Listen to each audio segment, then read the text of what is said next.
Du coup, on y va, on y go. Ok, on y va, on y go. Là, ça filme. Ouais, par contre, j'ai une coiffure un peu bizarre, je trouve. Tu vois, quand tu regardes comme ça, c'est joli. Ça fait un peu Fifi Brandassi. J'ai trop chaud. Ah, elle a tourné la tête. Bon, allez, vas-y, c'est bon, là, cette Bon, fois, je me sens vas-y, prêt faut comme être ça. sérieux. Ok. Du coup, c'est vrai que... T'as le berceau. Ouais, en plus... La vidéo, elle va durer 1 heure. 1 C'est ma heure. faute. Oh, j'ai mal au ventre, j'en ai marre.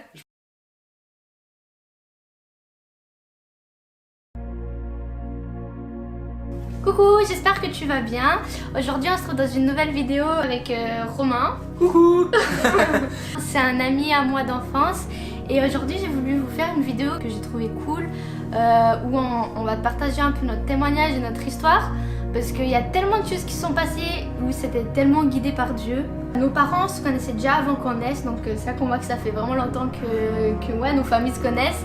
Et il y a un jour magnifique, vraiment trop beau, où il y a moi qui suis née. Et puis ma maman, quelques jours après, elle a eu des complications. Du coup, elle a dû aller à l'hôpital. Et bim! Et bim, c'est qui apparaît? C'est Romain.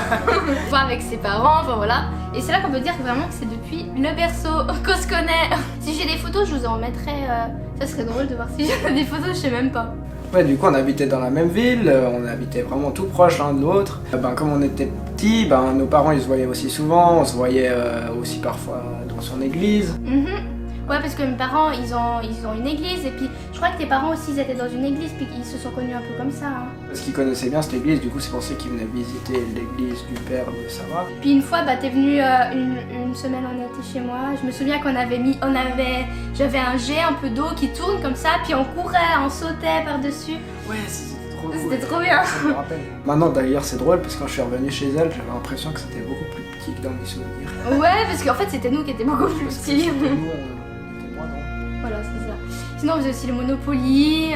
Je me souviens qu'on ne l'avait même pas fini. Puis, une autre anecdote qui est vachement drôle, qu'il faudrait quand même raconter, c'est que du coup, on avait fini la semaine de vacances. Son papa, en fait, était parti en vacances en Italie.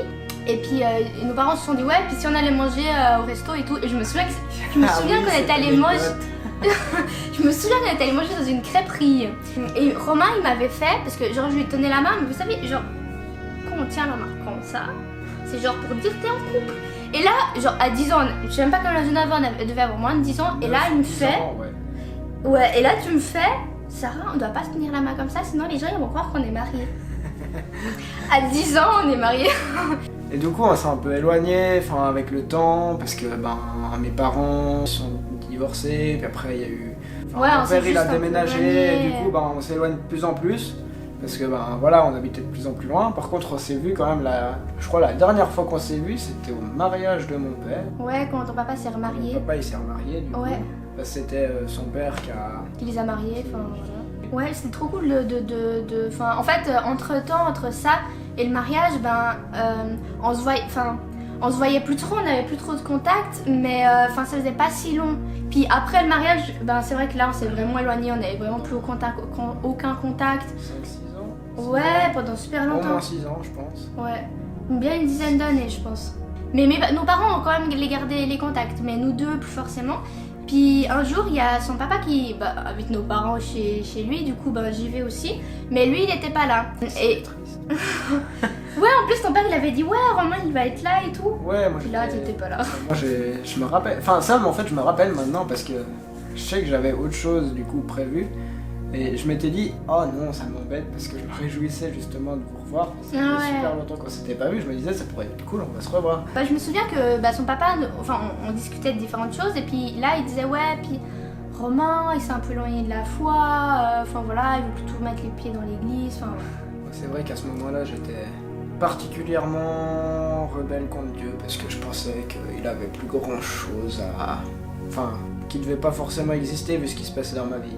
Et là, moi, directement, je me suis dit, faudrait trop que je le retrouve sur les réseaux, que je reprenne contact avec lui. Déjà, en tant que pote d'enfance, et ensuite, pour lui parler de Jésus. Là, j'ai commencé à faire des recherches sur les réseaux, mais je trouvais pas. Et puis un jour, je crois que j'ai été dans tes suggestions Instagram, en fait, c'est ça? Moi qui l'ai trouvé, mais c'était pas volontaire. Bah, j'ai fini par avoir Sarah dans mes recommandations sur Instagram. Et du coup, bah, je l'ai ajoutée. On se suivait un peu sur les réseaux. Je la suivais juste comme ça, on a dû se dire bonjour, puis c'est tout. Et puis, je sais qu'à ce moment-là, je me disais, oh là là, ces publications, elles publient toujours des trucs chrétiens. Je me disais, waouh, c'est cool d'être chrétien, mais bon, c'est bon, il n'y a pas besoin que tout le monde sache pendant tous les jours que tu fais ça. En fait, c'est vrai que je mets pas mal de publications vis-à-vis de Dieu sur mon compte personnel Instagram. De ce que tu m'as raconté, de son côté, il me disait, avant, en fait, je trouvais vraiment que t'abusais, que c'était trop. Et genre, en gros, comme si Dieu t'avait repris puis qu'il te disait que... Parce que finalement, en fait, j'ai compris que c'était moi qui étais dans l'erreur. Parce que déjà, entre-temps, je me suis reconverti. Et finalement, vivre ma vie comme si de rien n'était, tout en sachant que Dieu était là. Je trouve que c'est trop bien ce qu'elle fait. Suivez-la. Faites la petite cloche là, et puis abonnement. Merci pour la pub. Donc voilà, c'est vrai qu'on se suivait un peu sur les réseaux, mais on se parlait pas trop jusqu'à que tu viennes me parler de ça. Et je gère un groupe d'évangélisation, puis je lui ai dit, on discutait et tout, puis je lui ai dit ouais, ça te dirait une fois de venir évangéliser, etc. Puis il m'a dit pourquoi pas, du coup je l'ai mis dans ce groupe-là. Parce qu'on s'était appelé pendant 1 heure comme ça. Oui, alors juste voilà. Pour discuter, parce qu'en fait, je sais pas, on s'était dit que c'était cool de pouvoir discuter. Je voulais un peu prendre ses nouvelles, je voulais voir comment il avait rencontré Dieu et tout. Et puis du coup, vraiment, je pensais faire, 15-20 minutes, pas plus d'appels. Et là, genre, on a fait 1h30. Et puis, du coup, après, je lui ai proposé s'il voulait venir dans le groupe d'évangélisation. Donc voilà, il a accepté. Il est venu une fois, parce qu'on fait des fois des soirées un peu de prière entre les personnes qui sont dans le groupe. Oui. Voilà, et puis du coup, c'est là que toi, t'étais venu. Parce qu'on faisait des petits groupes. Il y avait des groupes de 5 avec le Covid, tout ça. En plus, il devait aller à la ville. Et puis, en fait, il pensait que c'était genre... dans la ville qui se trouve là, il regarde son téléphone et... En fait, c'était pas du tout cette ville. En fait, c'est l'opposé. C'est l'opposé, vraiment. Et puis dans cette soirée, je crois qu'ils ont pas mal... parce qu'ils se connaissaient pas tous, du coup, ils ont pas mal... Je connaissais personne, même. Voilà. Parce que je devais venir de base et finalement, à cause du Covid, il y aurait eu trop de personnes, du coup, je me suis désistée. Bon, ils commençaient à parler un peu des baptêmes, de ce qu'ils avaient fait, comment ils s'étaient baptisés, ou qui c'est qui s'était baptisé il y a pas longtemps. Puis moi, en fait, j'étais pas baptisé. À un moment, il me pose la question si je suis baptisé, et du coup, je réponds non. Ils m'ont proposé un peu du tac au tac si je voulais me faire baptiser le soir même. Et j'étais là, je ne m'attendais pas du tout à cette question.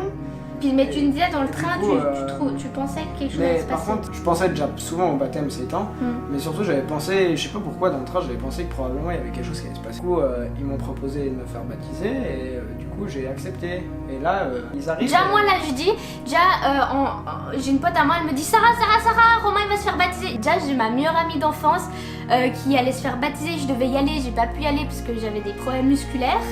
Et là, on me dit que mon pote d'enfance nouveau, il va se faire baptiser, mais je suis pas là. Je lui ai directement écrit, je lui ai dit non, je viens et tout. Puis là, on m'appelle, il me fait Sarah, t'es prête? En fait, c'est toi qui vas le baptiser. Je suis là, pardon, il se passe quoi? Et je vais vous mettre la vidéo après. Merci pour la vie à Romain, puis je te demande de le bénir, de le fortifier, et puis qu'il puisse encore plus se rapprocher de toi, qu'il puisse rentrer dans cette intimité. Nom de Jésus, amen. Alléluia. Alors Romain, est-ce que tu acceptes Jésus en tant que ton Seigneur et ton Sauveur? Oui. Alléluia. Amen. Amen. Romain, je te baptise au nom du Père, du Fils et du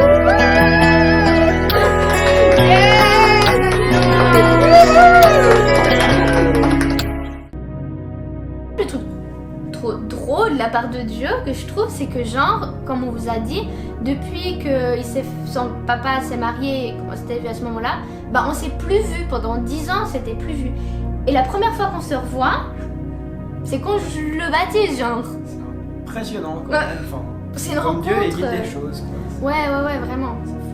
Genre là, je suis en train de me dire, on courait dans mon jardin, et là, on se retrouve dans la baignoire pour baptiser, quoi. Ouais, c'est fou quand même. Depuis, on a un peu gardé contact. Ouais, on se voit plus souvent, du coup. C'est cool de te dire que genre pouvoir t'encourager, de pouvoir parler aussi de tes combats, mais vraiment quand c'est avec un ami d'enfance que tu connais depuis longtemps, je trouve ça tellement différent et ouais, c'est trop cool. Ouais, c'est vraiment trop bien. C'est de te recroiser comme ça, puis de pouvoir reconstruire une relation. Moi, je vois vraiment une continuité dans cette relation où, même s'il y a des coupures, c'est une continuité. Je vois vraiment genre la main de Dieu dire attends, je te rappelle. Vraiment de la naissance jusqu'à aujourd'hui. Ça a toujours été des trucs improbables. Genre, on s'est retrouvés à l'hôpital, on s'est retrouvés dans la baignoire. Je vous encourage aussi à peut-être reprendre contact avec vos amis d'enfance. Ben, s'ils sont chrétiens, trop cool, vous allez pouvoir partager. S'ils sont pas chrétiens, pas grave, cool, parce que tu vas pouvoir évangéliser. Bah oui, tu vas pouvoir évangéliser également. Que Dieu vous bénisse. En tout cas, merci d'avoir regardé cette vidéo et j'espère qu'elle aura pu t'encourager. Et puis, bah du coup, on se retrouve dimanche prochain pour une nouvelle vidéo. Au revoir. Raconte le fait que c'est l'habitat naturel des... L'habitat naturel des marmottes. des marmottes. Mais pourquoi on parle de ça? Et en plus, on habitait dans la même ville. Oui. Alors, on oui, refait. attends.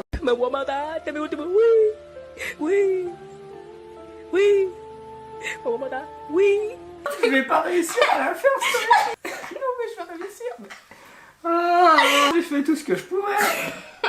Me regarde pas. Regarde la caméra. Mais je te vois dans la caméra. Oui, mais je m'en fiche, moi je te vois pas. Pour moi, t'es rien. Je fais rien. Bon, bah. Non, mais. Ouais, ça, c'est l'amitié. Ça, c'est les amis d'enfance. Ouais, du coup, on habitait dans la même ville. On habitait dans la même ville pendant. Vas-y. Sur, Non, vas-y, t'inquiète.